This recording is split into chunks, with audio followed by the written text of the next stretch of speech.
Hey everyone, let's talk about a couple of things that have been annoying me lately with a couple of different services, Fiverr and Canva. First, let's talk about Fiverr. You create your account using a Google account, and your Google account is your real name, like mine is, then there's no way to change your username. So anyone you hire on Fiverr will be potentially able to see your real name. Fiverr has finally added a customizable display name, but your username can still be displayed in some places.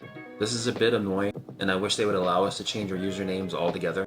The second issue I have is with Canva. I created my main Canva account with a Yahoo email address. I recently tried to log in with my Gmail address. It created a new Canva account, and there's no way to merge the two accounts.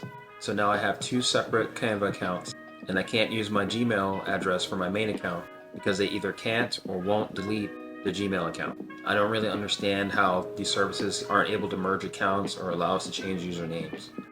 It seems like it would be a pretty basic feature, and it's something that a lot of other services offer. So to recap, here are my two takeaways. Be careful when creating accounts on services like Fiverr and Canva.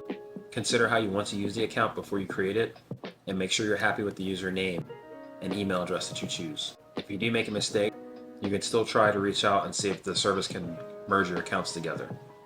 Anyway, I hope this helps. Have a good one.